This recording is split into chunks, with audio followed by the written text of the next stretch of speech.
ჩვენ ყავეთაში ვბრუნდებით ჩვენ მეორე სტუმართან ერთად, შემოგვიერთდა მეორე სტუმარი, პოლიტოლოგი თორნიკე ზედელაშვილი. ძალიან დიდი მადლობა, რომ მოგზანდით.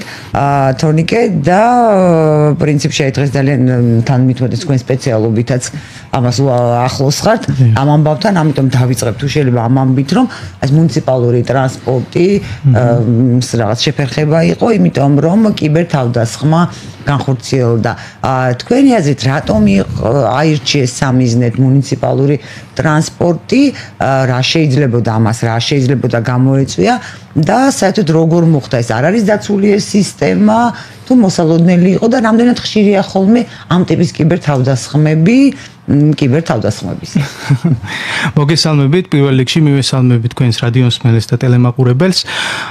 რაც შეეხება უშუალოდ კიბერთავდასხმებზე, კიბერსივრცე და ზოგადად ინფორმაციული უსაფრთხოება ჩემთან ძალიან ახლოს არის. ამასთან დაკავშირებით ლექციებსაც ვკითხულობ სხვადასხვა უნივერსიტეტში.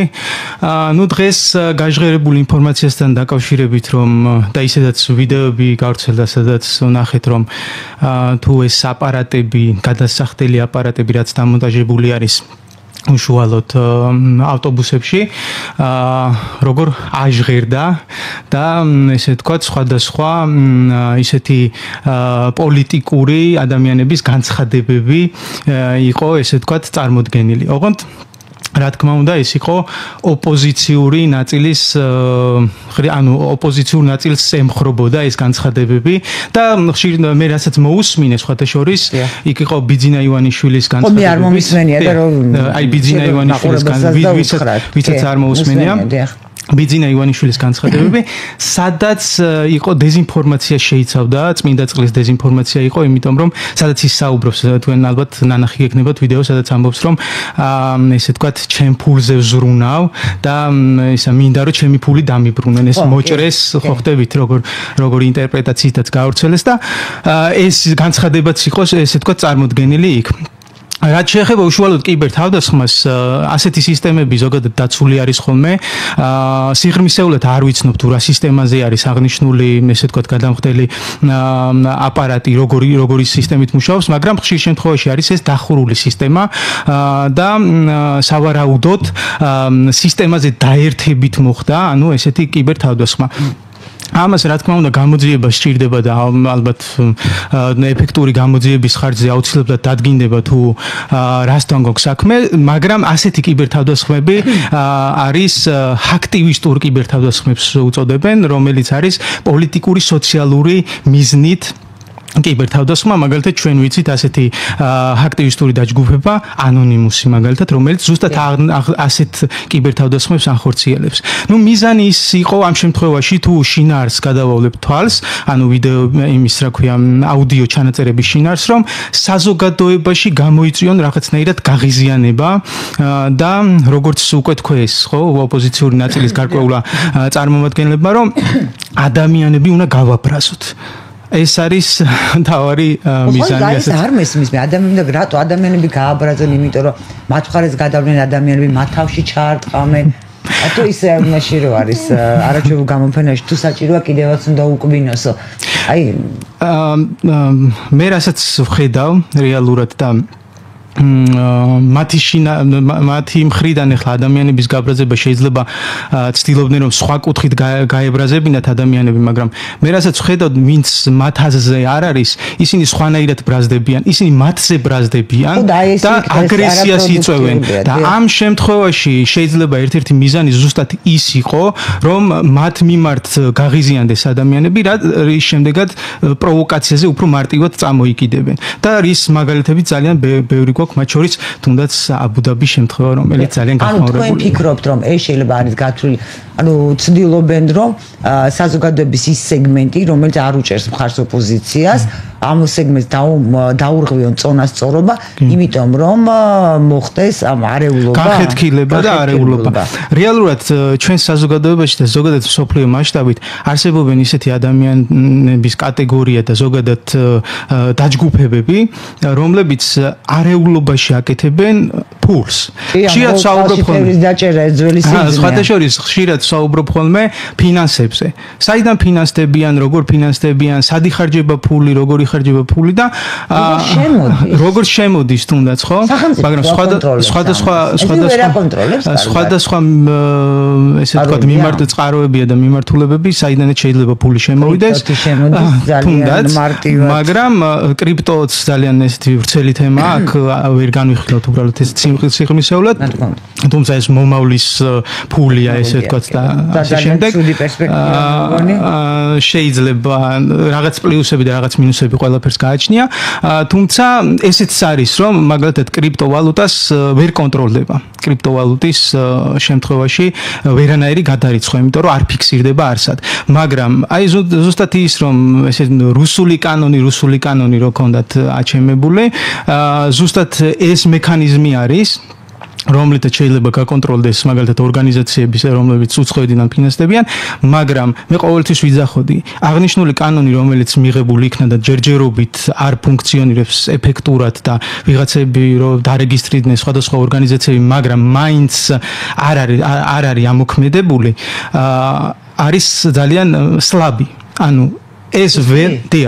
ეს ვერ გააკონტროლებს იმ ფინანსურ წყაროებს დიახ იმიტომ რომ როდესაც კანონს არ გააჩნია არანაირი საფუძველი რომ იყოს სისხლის სამართლებრივი დევნა განხორციელებული ის ყველა კანონი არის რეალურად სუსტი ანუ ამ შემთხვევაში როდესაც ფინანსებს ეხება საქმე და როდესაც საერთაშორისო ორგანიზაციებზე არის საუბარი ეს უბრალოდ არის რუსულ კანონს თუ შევეხებით თიდიდან გამოწვეული თემა უბრალოდ გარკვეული ნაწილი საზოგადოების ესე თქვათ ჟარგონულად წამოიკიდეს ამ ტერმინზე თორე თვითონ კანონი არ არის ესე თქვათ ისეთი პრობლემატური რომელიც რუსულია ის რუსია ეს რუსია რუსი და ძალიან უცნაურია სხვათა შორის აი რუსი მერე აღმოჩნდება რომ ტრამპი რუსია რასაც უთანამშრომლია რუსებთან და აუღია ფული თავის რაღაც საქმიანობაში და გაბრაზებულია რას ქვია ეს სხვადასხვა სანამ ეთერში შევიდოდი თქვენ მითხარით რომ ანუ რასაკის ბრძანდებითო და ყოველთვის ვამახვილებ ხოლმე მე ხშირად მეუნებიან ხოლმე რომ შეპრორუსო ვიღაცა დამიწერს ვიღაცა მეტყვის იმიტომ რომ რაღაცებში როდესაც არ ეთანხმები ადამიანს იმას სხვა გასახანი არ აქვს როდესაც ლოგიკურად ესაუბრები რომ შეგითხრას რომ უბრალოდ შენ ხარ რუსულ საქმეს აკეთებ მაგალითად ხო მაგრამ ამაზე რეაქცია არა. მე ძინათ მთელს ერთხელ გამოსდა ჩემმა კოლეგამ რომელიც შენ არ გეტყობა არაფერზე მაგრამ შინაგანათო ძალიან გიყვარს რუსეთი რა არაფერზე არ მეტყობოდა მაგრამ მიყვარდა შეიძლება რუსეთი გვიყვარდეს ანუ როგორც ქვეყანა როგორც კულტურა როგორც ყველაფერი მაგრამ ჩვენ როგორც ქართველები არა ისე ვამბობ უბრალოდ საქართველოში ბევრი ადამიანი ცხოვრობს რომელიც რუსეთთან დაკავშირებული არის ბევრი მიმართ თუნდაც ოჯახების თვალსაზრისით ხო და შეიძლება მათ უყვარდეთ, მაგრამ ეს იმას არ ნიშნავს, რომ ისინი ემხრობიან რუსულ პოლიტიკას, ხო? ან მათ უყვართ პუტინი და ძეგლს უდგავენ და რა ვიცი, ლოცულობენ მასზე, რა. და ეს რაღაცები თუ არ გამიჯდეთ ერთმანეთისგან ძალიან ისეთი პრობლემატური საკითხი და რაზე მინდოდა ყურადღება გამახვილებდა. დაბალი ინტელექტუალური საკითხი. კი, რა თქმა უნდა და ხშირად მეუნებიან ხოლმე ამას და სულ ერთი და იგივეს ვიმეორებ, რომ მე ისეთი თაობის წარმომადგენელი ვარ რომელიც ყველაზე მეტად შეიძლება ითქვას რომ დააზარალა აი ამ რეპრესიებმა რუსეთის მხრიდან ხომ აი ამ წარმოებულმა პროპაგანდამ კი ჩვენ დავიბადეთ ისეთ პერიოდში როდესაც იყო ქაოსი მაგალითად თქვენ ისეთი თაობის წარმომადგენელი ხართ რომელიც ისიც ნახა მე იცოდა რომ რაღაც არეულობა შეიძლება მომხდარიყო რაღაც ანუ შეგუებული იყო რაღაცებს წინ და წინ მაგრამ შეგუებული იმ თაობის რომელიც ანუ მაშინ როდესაც ძალიან ახალგაზრდა ვიყავ როცა არა მაგრამ იმ შემთხვევაში იმაში ხომ მაინც დამეთანხმებით რომ ბავშვი რომელიც იბადება ქაოსში ის ყველაზე მეტად ზარალდება, იმიტომ რომ ვერ გაუგია, არც აღქმა არ აქვს იმისა, რომ რა არის არეულობა, რა არის რევოლუცია, რა არის შიდა თუ გარე დაპირისპირება, რა არის გარე პოლიტიკა თუ შიდა პოლიტიკა და ასე შემდეგ, არანაირი აღქმა არ აქვს, უბრალოდ ქაოსში იბადება და ვერ გაუგია რა ხდება.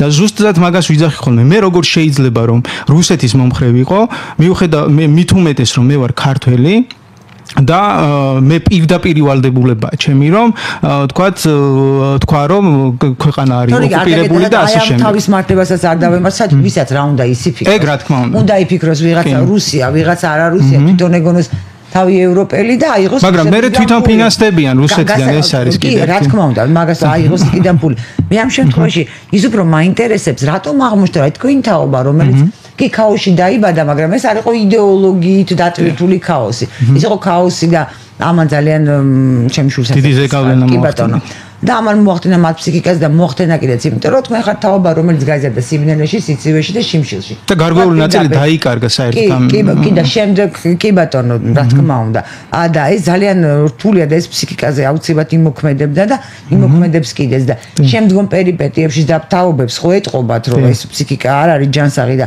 ეს იმის ბრალია რომ ისინი არა ჯანსაღ ვითარებაში ფაქტობრივად საექსპერიმენტო ლაბორატორიულ ვითარებაში დაიბადნენ თქვენ და შემდგომი თაობები ამიტომ ისაც ხდება ეს ბუნებრივია მაგრამ მე ის უფრო მაინტერესებს აი თქვენი თაობა რატომ აღმოჩნდა ასე იოლად გამხდარიყო მართვის მართვადი არ მყავს იმიტომ რომ არა მართებული სიტყვა ორი ვარიანტი ხო აი მართვის ისე აი ჩემი თაობაც კი რომელიც მე ხო საბჭოთა სკოლაში ვსწავლობდი იდეოლოგიზებულში კაცილები ჯანსაღი ფსიქიკის ვიყავით დამოკიდებულებებში ვიდრე თაობა რომელიც მე მაგალითად არ ვფიქრობ რომ მათ გარკვეული ნაწილი რა თქმა უნდა ყველა სახის ადამიანი არსებობს თუნდაც ის ვინც აქციაზე დგას და ჩემი მეგობრებიც არიან იქ რომლებიც აქციაზე დგანან გარკვეული ისეთი ახლო მეგობრები არა მაგრამ გარკვეული ნაწილი და მანდ არის რამოდენიმე საკითხი პირველი ის რომ მართვადი რატომ არის ხომ ესე მარტივად ერთი ის არის რომ მე საერთოდ არ ვემხრობი ხოლმე იმ საკითხს რომ თქვათ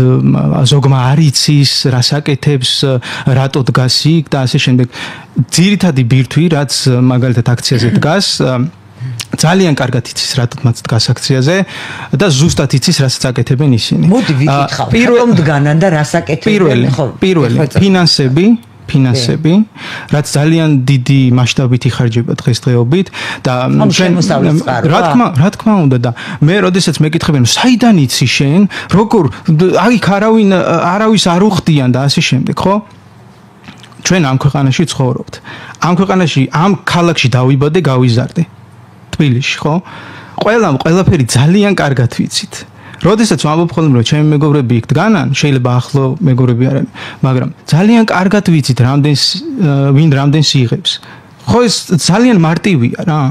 როდესაც იმ ქვეყანაში ცხოვრობ, სადაც აქციები იმართება და ელემენტარულად უბრალოდ შეგვიძლია გავიაროთ ახლა ამათ რატომღაც გონიათ ხოლმე რომ ვინც მათ აზრზე არ არის, ყველანი ჩაკეტილები არიან სახში და ტელევიზორიდან ისაა თქონდა ერთი პროპაგანდა, რომ იმედიდან გადართეთ და რაღაცა მსგავსი რაღაცეები. იმედიდანაც გადართული გვაქვს, საერთოდ შეიძლება ტელევიზორს არ უყურებთ ზოგიერთი ჩვენთაგანი, მაგრამ ქუჩაში ძალიან კარგად დავდივართ, ძალიან კარგად გადავაადგილდებით, რესტორანშიც დავდივართ მათ შორის და ისაა თქონდა კიდე ეს პროპაგანდა, რომ აი უკვე აღარ გამოგესლებათ იმაში რა ქვია, საჭმელში გიბურთხებენ. არავინ არ გვიფურთხებს საჭმელში, უბრალოდ აი ესეთ პროპაგანდაზე აქვს დაწყობილი, რაღაცა იაფასიან პროპაგანდაზე, რომელიც საზოგადოების გარკვეული ნაწილი ეგება ამ პროპაგანდას და რეალური თემებიდან ხდება გადატანა აი ესეთ იაფასიან გენდერზე, მაგალითად, გენდერის საკითხი უნდა განვიხილოთ, სქესია გენდერი თუ გენდერი არის გენდერი და სქესი არის სქესი და ამ დროს სოციალურ პრობლემებზე რო ვილაპარაკოთ, რა ხდება მაგალითად მაღაზიებში ქსელურ მაღაზიებში ხო როგორ უმატებენ ფას და როგორ იგებენ 1-ში 3-ს თუ არ ვიცი ან ფარმაცევტულ კომპანიებში ან ბენზინის ფასი რატო არის ესეთი ძვირი გამენტების ხარისხს არ გვარაჩელა ხო და ეს არის რეალური პრობლემები და რეალური საკითხები რაზეც პოლიტიკოსებმა უნდა იმსჯელონ და ილაპარაკონ და დღის წესრიგი უნდა იყოს პირველ რიგში აი ესეთ საკითხებზე დათმობილი და ჩვენ საუბრობთ რა რამდენი მომხრე გამოგიჩნდება აი ზუსტად და ჩვენ საუბრობთ გენდერზე ეს გენდერი ჯერ ხალხმა ვერ გაიგო ნიკა გვარამია გამოვიდა და ამბობს რომ გენდერია სქესიაო და გუშინ კიდე ტრამპი გამოვიდა და თქვა რომ ისაო რა ქვია გენდერის სიტყვა უნდა ანუ ზოგადად ინგლისური ლექსიკონი ცოტა სხვანაირად ფორმულირებს და სქესი კიდე სქესიც ანუ სხვა ტერმინიც არსებობს არ მინდა უბრალოდ აქ ვიხმარო ახლა ეს ტერმინი და სქესით უნდა ჩავანაცვლოთ მაგრამ გენდერი ანუ გენეტიკას თუ გულისხმობენ თუნდაც გენეტიკურად ახლა გენეტიკ მაშინ სამედიცინო და ბიოლოგიურ სფეროთი უნდა განსაზღვროთ და მაგ სფეროში კიდე არ ის არის რა ქვია არ განასხვავებენ ორი სახის ის არსებობს სქესი მამაკაცისა და ქალისა. სოციალურ მეცნიერებებში განასხვავებენ ამ შემთხვევაში, არა, რას გულისხმობ, სოციალურ მეცნიერებებში ამ თემას ცოტა სხვა კუთხით განიხილავენ და იქ არის მე LGBTQ და ასე შემდეგ და ასე შემდეგ. მანამდე ვამბობ, სანამ მე გამები შემოვიდოდა, იმიტომ რომ სხვათა შესაძლოა ფსიქოლოგიაში არის ესეთი რამ. იქ არის მამაკაცური და ქალური. და თან როგორი სიტუაცია, აი ბავშვთან მაგათ ბავშვი ფსიქოლოგიაში. მაგათ დედა შეიძლება შვილი უყვარდეს მამობრივი სიყვარულით და მამა შეიძლება უყვარდეს დედობრივი. ანუ ასე არის მამობრივი, დედობრივი, ქალური ენერგია მამა. შეიძლება კაცმა შეითავსოს ქალის. ეს ფსიქოლოგია შეიძლება, ანუ მაგრამ იმას ქვია დედობრივი სიყვარული, აი კაცია აბსოლუტურად, მაგრამ შეიძლება მოექცეს შვილს, როგორც იმიტომ სხვაობა არა, დედას უყვარს უპირობოდ, მამას იმ შემთხვევაში თუ კარგია და აი ეს განსხვავება. ანუ ქალის ენერგია, კაცის ენერგია, ეს მეცნიერულად არის, ასე რაც არ უნდა დავარქვათ. კი ახლა მე შეიძლება თავი წარმოვიდგინო, რა ვიცი, კლეოპატრა, ჩემი ის არის უფლება, მაგრამ ანუ მეცნიერება და მე სოციალური ვიგულისხმა მეცნიერება და არა შემდგომ გენდერული განმარტება. ხო და კარგი არის რომ ესე ვთქვათ ამერიკის შეერთებული შტატებში მაგალითად მოვიდა ისეთი ხელისუფალი და ისეთი პრეზიდენტი რომელიც ამ საკითხებს ძალიან მარტივად დაარეგულირებს და უკვე დაწყებული ამ საკითხებზე მეთქოთ პირველივე დღესვე მოაწერა დოკუმენტებს ხელი სხვადასხვა მიმართულებით და მათ შორის საქართველოში ძალიან მარტივად რეგულირდება დღეს მაგალითად გუშინ წინ უკვე როდესაც მოაწერა უკვე ტრამპმა ხელი დოკუმენტებს უკვე აი ამ ორგანიზაციებს რეალურად ნუ მე ყოველ შემთხვევაში მაქვს ინფორმაცია რომ შეუჩერდათ დაფინანსება იმ 3 თვის გადასახადს რაც არის რეალურად აი ეს 90 დღე ხო 90 დაპაუზდა ესე თქვა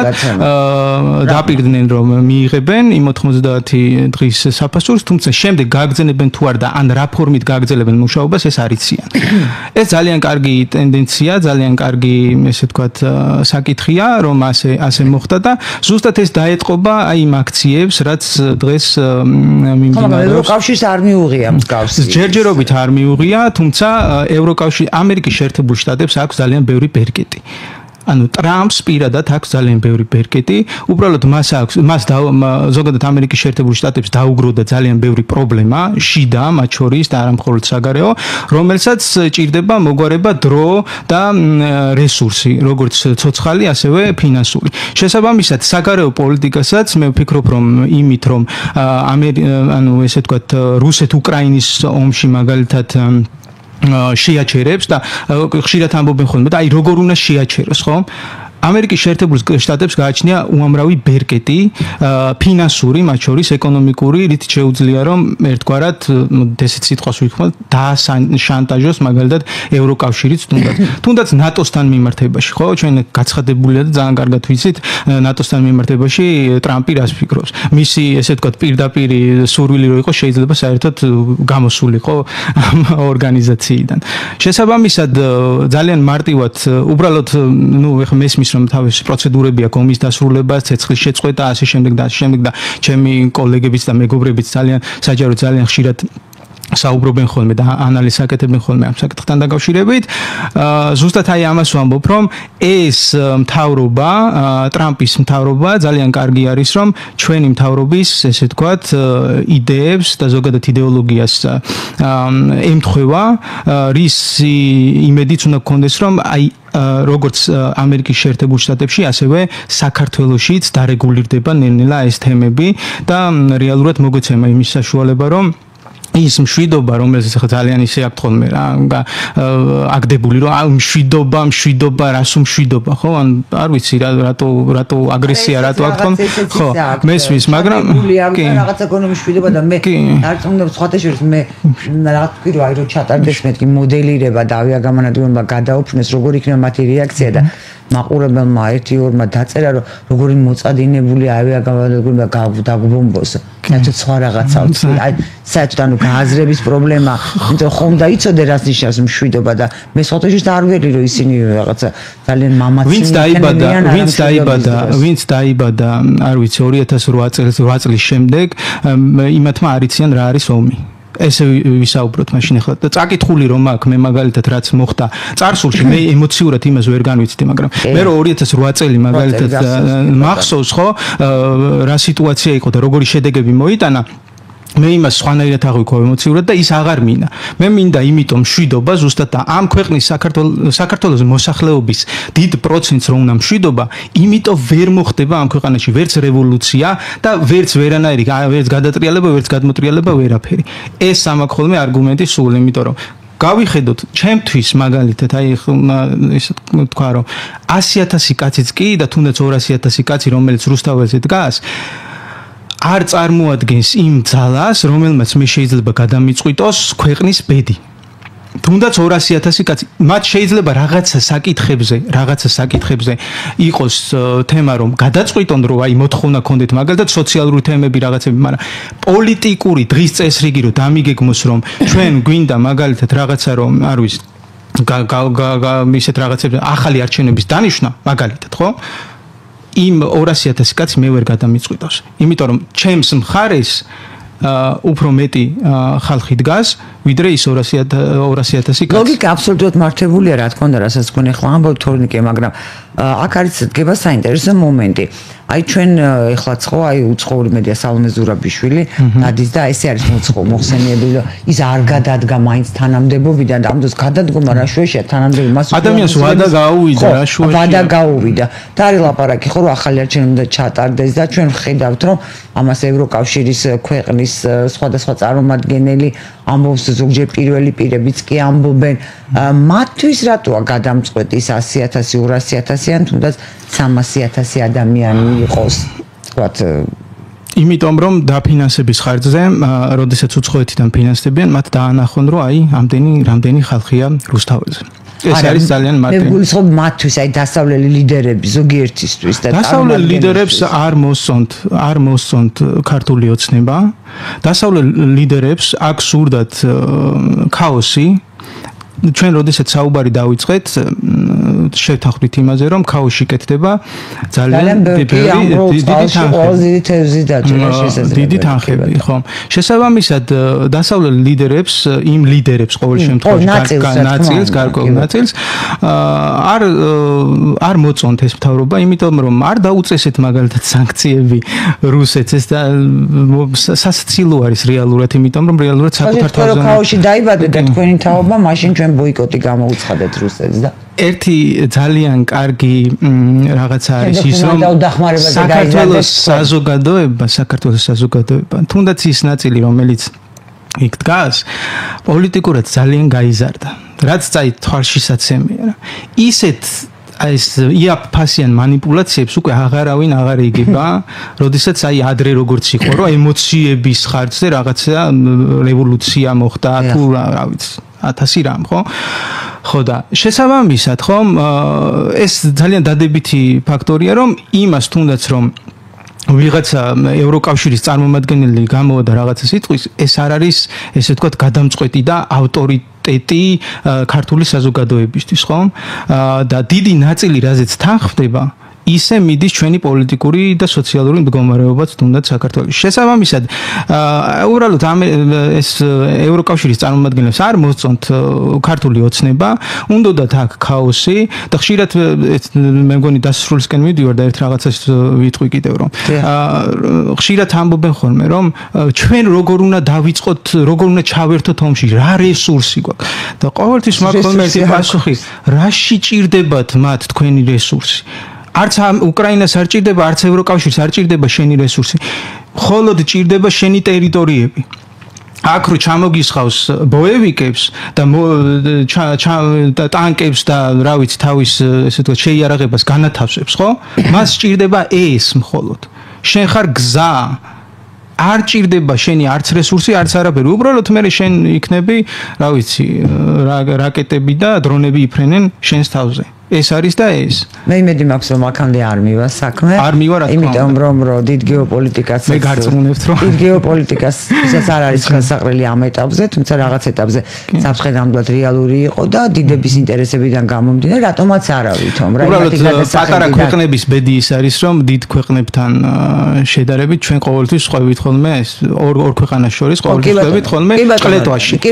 კარგია რომ დღეს რაღაცნაირად ვახერხებთ ლავირებას და აი ამ ლეტვაში, yani турბულენტულ ზონაში, რაც ძალიან პოპულარული სიტყვა გახდა ამ ბოლო პერიოდში პოლიტიკურ სივრცეში, საქართველოს პოლიტიკურ სივრცეში, ამ турბულენტურ ზონაში ვახერხებთ რაღაცნაირად გამოსვლას. კი ბატონო, იმედია მოვახერხებ. ძალიან დიდი მადლობა, საფრთხო დაგვიარეთ, თორე უფრო მეტი შემდეგში უფრო აუცილებლად. კი ბატონო, ძალიან დიდი მადლობა ამ მაყურებელს. ჩვენ გემშვიდობებით, ერთმანეთს შეხვდებით მომავალ ხუთშაბათს 14:10 წუთზე ნახვამდის. Política.